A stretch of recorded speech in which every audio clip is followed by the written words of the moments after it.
আপনি আসুন, ভেতরে আসুন। তোমার বাবু কোথায়? কাজের ঘরে। তোমার নাম তো রতন। আগে হ্যাঁ বাবু। কত বছর বাবুর সঙ্গে আছো?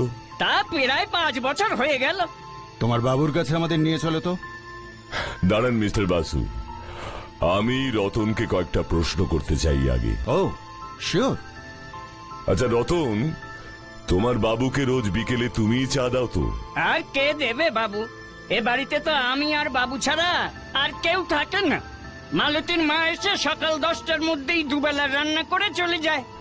তোমার বাবু রোজ বিকেলে ঠিক ওই সময়ই চা খান নাকি? এ বাবুর 12 মাসের অভ্যেস। ঠিক 4টের মধ্যে চা না খেলে বাবুর মাথা ধরে যায়। চা খেতে খেতে বাবু বই পড়েন। তো সেদিনও কি বাবু? সে কথা আমি আর কতবার বলবো বাবু আপনাদের। আমি নিজে বাবুরে চা দিয়ে এলাম, বাবু তখন খবরের কাগজ পড়ছিলেন। এই যে বললে বাবু বই পড়েন ওই সময়, সেদিন তো দেখলাম মন দিয়ে খবরের কাগজই পড়ছেন।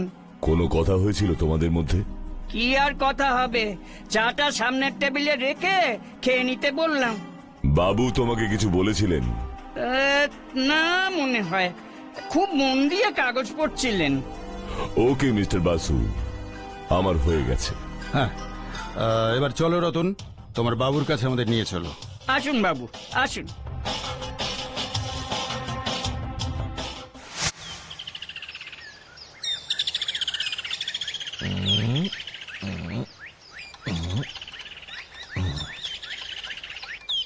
বাবু। ও আপনি, সঙ্গে আবার কে? আমি বাটুল মিস্টার ঘোষ। আপনার কেসটা এখন আমিই দেখছি। আমার কেস? জোর করে কেসটাতে আমাকে জড়াচ্ছেন আপনারা। একটা দারোয়ানের কথায় আমাকে খুনি বানাচ্ছেন। একেবারেই না। কে খুনি সেটা প্রমাণ হবার আগেই আমরা আপনাকে খুনি বানাবো কেন? আমরা তো চাইছি প্রকৃত অপরাধী ধরা পড়ুক।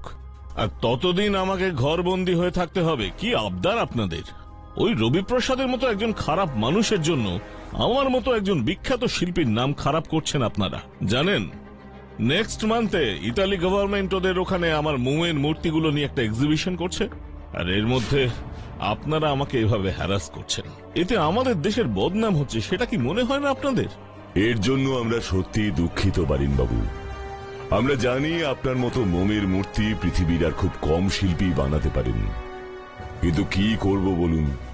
আমরা তো চাই না সামান্য একজন দারোয়ান আপনাকে খুনি বানাক, বা রবি প্রসাদের মতন এমন একজন সোকল্ড খারাপ মূর্তি ব্যবসায়ীর পরিবার আপনার নামে আমাদের কাছে কমপ্লেন করুক।